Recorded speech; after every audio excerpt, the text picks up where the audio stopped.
Inlingua podcast live from Dessau is broadcast from Mitteldeutschland and features all things languages. The show is hosted by our teachers, presenting students and guests from all walks of language learning experiences. Today we welcome Peter Bartolomy to Inlingua podcast live from Dessau. Peter has trained over 500 teachers and is one of the main trainers of the TESOL course offered at Inlingua Leipzig. Also joining us today is my favorite colleague, John. Hi, Scott. Hi, John. Hi, Peter. Hi, thanks for having me. So, Peter, before we start, tell us a little bit about your journey of becoming an English teacher. Well, that was a good question because it wasn't in my life plan years ago. I've been teaching now since 2000. So turn of the century, makes me sound old. But no, I actually have a degree in mechanical engineering. Okay. That I did at university in Sheffield in the UK, and I completed that in 1997.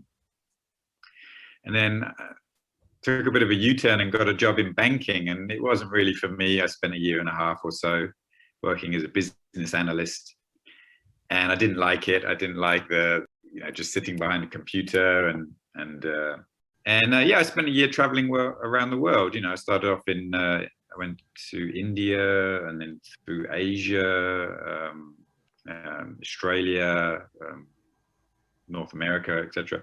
And I got back, and I guess it was late '99, and I wasn't really sure what I wanted to do. But I was sure I wanted to go somewhere for the millennium. And I thought about, I'd like to maybe spend a year working somewhere outside the UK, because I'm originally from London in the UK. Okay. And I just remember northern Thailand. I'd visited northern Thailand up in the mountains, and it was such a great place. I'd spent 3 or 4 weeks there, I think. And I thought, I'll go there for a year. And I really wasn't sure what I wanted to do, but I knew there weren't that many opportunities because they restrict certain jobs to foreigners there. So teaching was an option. So I went back and I did a TESOL course there, planning to stay for a year, and then 1 year turned into 2 years. I really enjoyed the teaching, and in the end it went from 2000 to 2015. So I was there 15 years. So I guess I just fell into it. That's how it worked in the end. So after you got your certification for teaching English, what was your first job teaching English? I remember my very first class. I worked for a small language school in northern Thailand. CEC was the name. And I had this Japanese businessman, which is funny because I was in Thailand, a one-on-one class. And I remember being really nervous, very first class, and it went much better than I anticipated. And and it just kind of grew from there, really. Okay.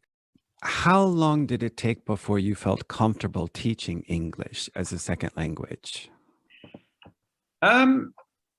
That's a good question. I mean, when I have a new class, even now, I'm always a little bit, I've got the butterflies, nervous. What will the students be like? That's not necessarily me being worried about my teaching. It's more thinking about the dynamics of the classroom. Mm-hmm. But actually being comfortable teaching, I mean, you need to absorb a certain amount of knowledge, and you're always going to get questions from students. And there's always that question in the back of your mind, what if they ask me a question and I don't know the answer? And, I need to have all the answers. And, but I would say, there was a solid year where I after that, I got really comfortable. The first year I was doing lots of preparation, trying to make sure I was really well prepared, more so than I needed to. And, but after that, once you kind of absorbed a lot of the knowledge and you're reteaching subjects and areas and things like that, then it becomes a lot more natural. When you first have a class or a student and you're doing that initial assessment of their language skills, how do you go about with your assessment, and how do you find the right material for the courses that you're teaching? Well, initially when I started at this language school, I was provided with all the materials and told, this is what you're going to teach. And some of the stuff was good and some of the stuff was really horrible. And I think a lot of schools, there's, unless you're teaching a private one-on-one class, a lot of teachers won't, at the beginning at least, won't have the ability to say, this is the curriculum. There is a certain extent where you can do that. But I think if you have a one-on-one class versus a group class, a group class is always going to be harder. Everyone's at slightly different levels. Everyone's got different personalities. Everyone learns slightly differently. So there's never going to be one right book or set of materials that you can use. But I just always try to find something that's going to engage the students. Half of learning, and I'm finding this with German because I'm learning German now. Half the battle is just making it interesting and engaging and making the students want to learn. Mm-hmm. So if your materials reflect that, then you're halfway there. So yeah, but in terms of actual language level, after a while you get a feel for students, even after you've spoken with them for 2 or 3 minutes, and during the course of lessons, the first few lessons, certain things will come out and from the students, and you'll be able to see where their weaknesses lie, where their strengths are, and then tailor classes to those, usually those weaknesses and strengths, to give the students, a lot of positive reinforcement in the language as well. Okay, so we both work for inlingua, so we're both familiar with the inlingua resources that are available. What kind of outside resources do you bring into the classroom, from internet sources or from other types of sources? A lot of the stuff is in my head at the moment. I mean, it depends. It really depends on the class and the student. Sometimes I'll just find something off the internet. I have this class. It's kind of a really specialized class at the moment, just once a week. It's at this factory, and it's the kind of management staff, and they plate metal. That's the business, zinc plating, all that sort of stuff. So it's very, very specific. And sometimes I'll just find some materials online related to that particular field, as if they have to give like a product tour or a tour of the production line or something like that. Yeah, I just try and make it as specific as possible for certain classes. Other times, general material is fine for a lot of students because they're just looking to improve generally rather than in a specific area. So yeah, I get material from all over the place, to be honest. And in the company courses that you teach, do you find that the company is wanting English courses for the daily business activities, or are they looking for language ability when they travel to a different country? Well, you'd be surprised, when the companies sign up, I think they envisage it for the business purpose, which and a lot of it is. But when you speak to a lot of the students, it's about, I want to get my English better for traveling, or just for everyday life and things like that. So I think it's a bit of both, if you ask the students, to be honest. Okay. So you took a TESOL course, you got your certification. How long before you started to train teachers yourself? Well, like I said, it was 2000, and I was working in the language school for a long time, and then they made me director of studies. And then I'm a bit hazy, to be honest. I think it was around 2009, maybe a little bit before. No, I think it was 2009. There was a TESOL course being held at Chiang Mai University, and there was an opening for kind of an assistant trainer, and they were looking for a teacher with experience, and they were providing kind of a 6-month course on how to be a trainer. And I just took a shot, and they gave me the position. And so I was kind of an assistant trainer there for a while at the university, and kind of got my toes wet, so to speak, just kind of in the trenches. The main teacher there was, or the main trainer there, I should say, was or had been there for quite a while. And his name was Christian, and he taught me a lot of stuff. And then after about 6 months, probation, then we carried on for a bit, and then Christian eventually left, and I was able to, which year was that?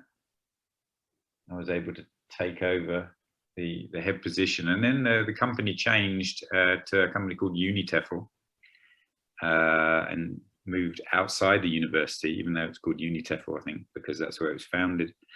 I was the head trainer there for a number of years, pretty much till I left Thailand. So I guess I want to say 2011 maybe to 2015 or something like that. Okay. Is that when you came to Germany? I did come to Germany right at the end of 2000, I think it was December 2015, yes, because I met my wife in Thailand, German, surprisingly. We had a child on the way, and we thought it would be a good opportunity to bring the child up in Germany. Chiang Mai, beautiful place, but they were having issues with a burning season in kind of February to April, May time. It was really smoggy. The air pollution got really bad. Okay. And, for a baby, you didn't want the baby, being exposed to that. So that was another reason we left. And I came to Germany, right at the end of 2015. Okay. So let's talk a little bit about the TESOL training in Germany. Who are your typical teachers that you are training for TESOL? Well, first of all, a lot of people come in, they're not teachers at all. They come in and they either want a change of profession, or they want to have a job that allows them to travel. So sometimes people come in with zero teaching experience, and that is completely fine. And to be honest with you, that's something that makes it easier as a trainer to train somebody who comes in with no bad habits, or if someone's been teaching a while and then they come in, often it's really hard to change habits that they have. But people come from all walks of life. We have obviously Germans as well here, but recently we had, it was very interesting, a Uyghur lady from northern China, and she was very interesting. It's a lot of interesting life stories and things like that. So people from all over the place, to be honest. All you need is to be a fairly advanced English speaker, kind of a C1 level or so. Okay. And you can get by on a B2 level if you're going to be teaching a lower level of English, but we mostly say C1. And how long is the course? The course is 4 weeks, 120 hours. So Monday to Friday, I suppose, about roughly 8 hours a day or so. Okay. So it's intensive. Yes, definitely intensive. Yeah, it's a very intense 4 weeks, because we have to pack a lot in. And in the 4 weeks, how many teaching hours do they have in that 4 weeks to practice? You get 8 teaching practices, teaching hours, so 8 teaching hours. The minimum is 6 you need to pass the course. We provide 8. And then the rest of it is combined with inputs, learning certain things that you need, basic grammatical stuff, language awareness, how to manage classrooms, there's all sorts of things. The course sets you up. If you've never taught before, at the end of the 120 hours, you'll be confident that you can go into a classroom and know what you're doing and teach a class. Now, it's just the beginning of the journey, of course, as I said at the beginning, it took a while for me to feel more comfortable teaching, just because I was trying to, gain more knowledge and things. But that's kind of it's a foundation course, really. Okay. Peter, I'm interested in how you've developed as a teacher trainer. What sort of things are you teaching the teachers now that perhaps you didn't teach at the beginning, or how have you developed as a teacher trainer? A teacher trainer is, we've got the inputs that we teach, all the different subjects and things like that. And I would say that hasn't particularly changed, the methodologies and those sorts of things. I think one of the biggest aspects of being a trainer, a good trainer, and I think a good teacher, to be honest, is just how you deal with different people, their personalities, and things like that. So, it's definitely a social job. You're not sitting like a programmer behind a computer, not speaking to anyone all day. You're in front of people. You're having to deal with lots of different people at once in bigger classes. But I suppose my biggest thing is, my main idea behind teaching is giving everyone the opportunity to use the language within the classroom. I think a lot of teachers spend too much time talking themselves, where they don't need to practice speaking English, and the students need the practice. So I always try to focus on the opportunities for conversation for the students. Where are those in the classroom? And then I make sure, the trainees that I'm teaching, they know that's their number one job. If someone wants to come and learn a language, they want to speak it. Most people, if you ask anyone why they want to learn a language, it's not because they want to read the newspaper or they want to do whatever. It's they want to speak. They want to go somewhere and be confident speaking. And the only way to do that is really practice and get opportunities to speak. So the more my students and my trainee teachers know for the students to speak in the classroom, the better. Okay, that's probably a pretty important tip. Can you think of one or two other tips that you would suggest important for new teachers? So one or two common pitfalls that perhaps new teachers ought to avoid. Well, one of the first ones kind of relates to what I just said, is that, and I find this with native speakers more than non-native speakers. Because we like to talk. Sometimes they can't put themselves in the student's shoes to a certain extent, and they use too much language for the level of the student. Now, if you're teaching a B2 level, a certain amount of teacher talk, as we call it, is good for the students. It's good for them to hear a native speaker and experience that language. But when you're teaching A1, A2 beginner level students, often I find, especially native speakers, they use the language is too complicated. There's too much of the language. It goes flying over the students' heads, and the students then kind of clam up and they lose their confidence because they haven't understood everything in the classroom. So yeah, just slow down your speed of speech. Don't say so much.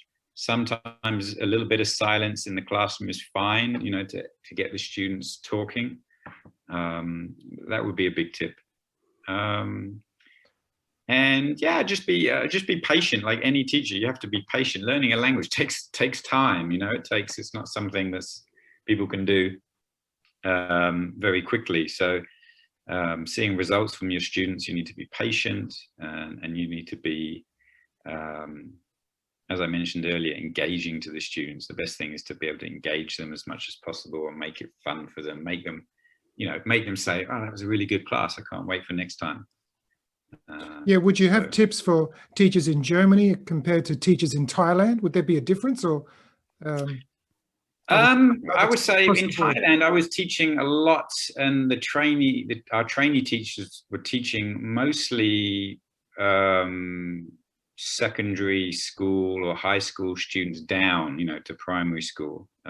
So it was mostly teaching adolescents and kids, some adults, of course. Whereas what I found here in Germany, because of the rules and regulations, TESOL, you have to be a fully qualified teacher to be teaching in schools here. So a lot of the teaching done here is you're teaching adults. So in Thailand, they have this word, sanuk, which means fun, and it's a part of everyday life there. So the students always like to have a lot of fun in lessons, and we try and design activities for them around that. I found Germans also like to have fun to a certain extent, but they also are quite serious, especially have adults about learning what they want to learn. So I think that's just a cultural thing. it all depends. And the great thing about the course and the job, I suppose, is that obviously it's taught in English. You're learning to teach English, but you can take those skills to any country, whether it be Spain or Egypt, or Thailand or Japan, and the skills will be relevant everywhere. And obviously, there's an adjustment period for the culture of the country you're in. But yeah, I think I think that's probably about it. I haven't stepped foot inside of an English course or an English class in a German secondary school. Are they using CELTA, TESOL methodology in teaching English to the students here? That's a good question. I mean, the level of English generally of the kids coming out of secondary or high school here is a lot higher than it is in Asia. But that's because I think the language is very similar. You know, if you've ever, learned Japanese or Mandarin or Thai, English to them is like, Thai, Japanese or Mandarin is to us. It's so different. So German and English have a lot of similarities. So the level is a lot higher. I'm not particularly familiar with what methods they're using in the schools here, to be honest. It seems to be relatively successful. I mean, a lot of the younger generation here are it's hard to find someone who's less than kind of a B1 level. A lot of it's not hard, but a lot of people are B1 level or higher of the younger generation. Because they're exposed to so much English and it's kind of interwoven into popular culture and things like that. So that comes back to the engagement side. If they're interested in music, movies, and things like that, they're bound to just want to learn a little bit more about that. But I couldn't really specifically answer the question about how they're teaching in the German secondary schools here. Okay. They seem to be doing a good job though. So teachers can, or potential teachers can do a TESOL course all over the world. They can do it also online. What's the sales pitch for Leipzig? Well, obviously versus online, you get the in-person teaching practice, which is crucial. Yeah, online courses are good, but yeah, that in-person teaching practice is I find really important for. But why should they come to Leipzig? And Leipzig generally is a great city. It's a very livable city. There's so much to do all year round, whether it's the winter markets at Christmas, the lakes in the summer. There's a lot of culture and history here. I really enjoy living here. Actually, I was born in London, which is very different from Chiang Mai, which is very different from Leipzig. But yeah, I've really enjoyed living here. I would say, come along, check it out, and sign up on the course if you can. I'm sold, Pete. So how can people connect with the course in Leipzig? How do people sign up? If people want more information, they can go to TESOL-Leipzig.com. So that's TESOL-Leipzig.com. And course dates and things like that. So all the information is on the website. Our next course, I don't think, is until June. We've had to cancel a few of the last few courses because of Corona, unfortunately. But at the moment, currently June, I think it's June the 7th, is going to be our first course. What about job prospects after they finish the course? Well, generally, job prospects are usually really good. I mean, obviously, recently things have been down a little bit. But the great thing about the TESOL courses, we're accredited by an institution that allows you to take that certificate to any of the centers globally. They have centers Bangkok or Madrid or lots of different cities around the world. And if you have the certificate, the center there is obliged to help you look for work locally. So if anyone comes in, we'll help people in Leipzig or in Germany. If people come in from our course tour, they decide they want to work in another country, they take the certificate, and that center will help them find jobs. And that's great because it gives you it gives you kind of job placement assistance globally, which is really beneficial, I think. It is nice. Maybe we can check out the website and get more information from there. But is that what you would suggest? Or can people also call or... Actually, people can call, just search for inlingua Leipzig. I don't have the number off the top of my head. They could drop in, or not at the moment, but soon, hopefully people can drop in, they can call. I think the website is probably the best channel for the moment, though. That's great, Pete. Thank you very much. It's great to have that opportunity. And yeah, we hope many more people take it up. Okay, thanks for having me.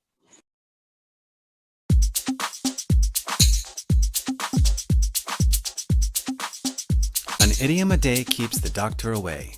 Let's talk idioms. Joining us today in the studio is John and Ali. It's time to talk about idioms. Yes, it is. Hello, Scott. Hey, John. Hello, Scott. Hey, Ali. Welcome to the episode. Good to be here. It's good to have you. Okay, John, have you got an idiom for us today? Oh, yes, I do. Okay. What idiom would you like to talk about? It's the light at the end of the tunnel. So light at the end of the tunnel means we can use this idiom when we're in a difficult situation, but that we can see hope coming. So it's a very visual idiom. So we can visualize ourselves in a dark tunnel, and at the end, on one end or on the side, we can see light, meaning hope. So in this case, like the light symbolizes hope. So So do you have an example of when we could use this idiom? I do. We have an excellent example happening right now. We've been in a lockdown for about 12 months. There's been stricter lockdowns, lighter lockdowns, but we're in a strict lockdown right now. And however, there is light at the end of the tunnel. Slowly, businesses are starting to open, kids are going back to school, and corona cases are coming down. So yeah, I would say this is a great example for light at the end of the tunnel. So that's a pretty topical example, I would say. So what businesses have been closed that you want to see reopened as soon as possible? Well, it's been a while, hasn't it? I mean, everything has been shut, and for over 2 months, for 3 months, and only grocery shopping and work has been allowed. So I'm really looking forward to pubs reopening, actually. Okay. Yeah. I'm looking at your hair.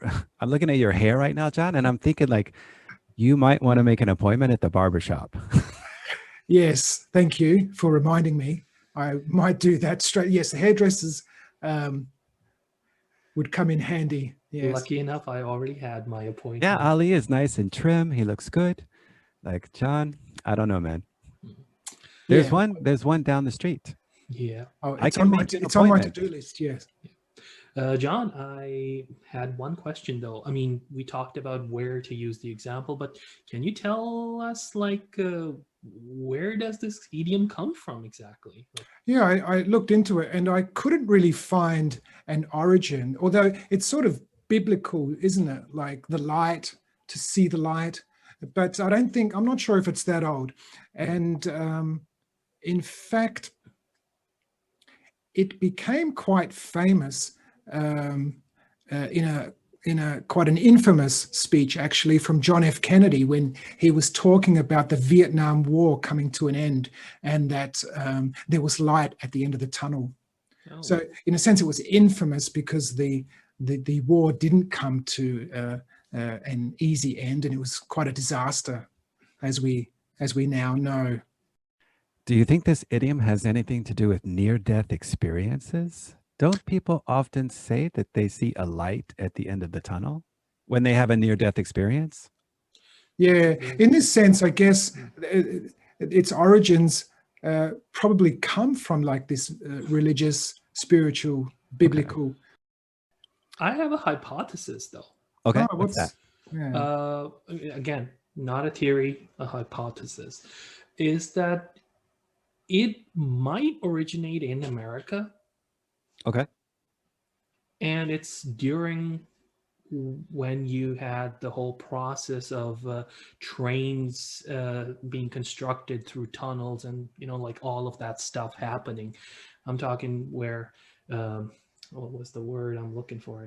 So a more literal meaning, like we're Yeah, almost finished literal digging this meaning. tunnel. Exactly, because if I remember correctly, there were like so many deaths during that period with people dying constructing tunnels. Yeah, you're right. But that's kind of where I feel this idiom might originate, because a light at the end of the tunnel can also signify that, hey, all this sacrifice, yet there is a result. There is like, at least we got something out of it, Yeah, that's a good hypothesis, Ali. I think you could be onto something. It reminds me also of a more tragically optimistic way of looking at the idiom as well, because not only is the light at the end of the tunnel maybe something positive, but it can actually be maybe something negative, like a train actually coming towards you and causing even more damage. Oh, yeah. So I'm not sure if that's actually what the idiom means, but it could also be seen in that light. Yeah, that's a possibility. Tragic optimism. Mm-hmm. Tragic optimism is not just being naively optimistic and assuming something will just be better, but it's like assuming that something could get worse. Yeah. And so not being disappointed when it does. So if we go back to the example of the lockdown and light coming, or that there's light at the end of the tunnel. Right. What sort of things are you guys looking forward to? I would say Opening pubs, back up? just like you. Yes, we're all looking forward to drinking more socially and not at home alone. Yeah. I've never been a big fan of the German handshake. No. Okay. Okay. I prefer just to wave. Can you clarify a German handshake? A German handshake is generally the way two people greet each other when they see each other for the first time in a day. Okay. Is it a firm handshake? Yeah. It's often a firm handshake. Yeah. Is it a single pump or a double pump? Generally a prolonged single pump. Yeah. Prolonged single pump. Yeah, sometimes with eye contact, like Prost? Eye contact is very important. So Okay. that's also part of the German handshake. So a firm, prolonged squeeze with eye contact. I could live without those. Interesting. I was not aware of that. Okay. Well, John, I think that was an excellent suggestion for a idiom for the week.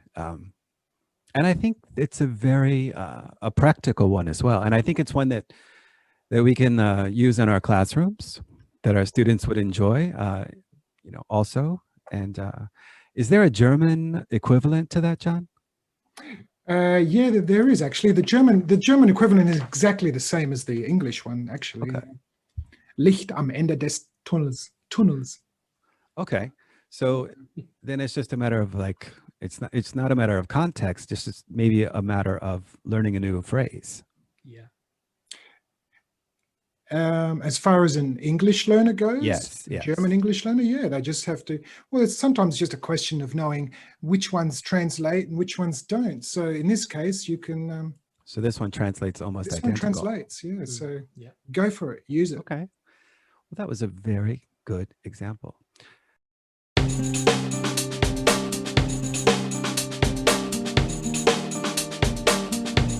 Thank you for listening to Inlingua Podcast, live from TESOL. We hope you stay tuned for more episodes.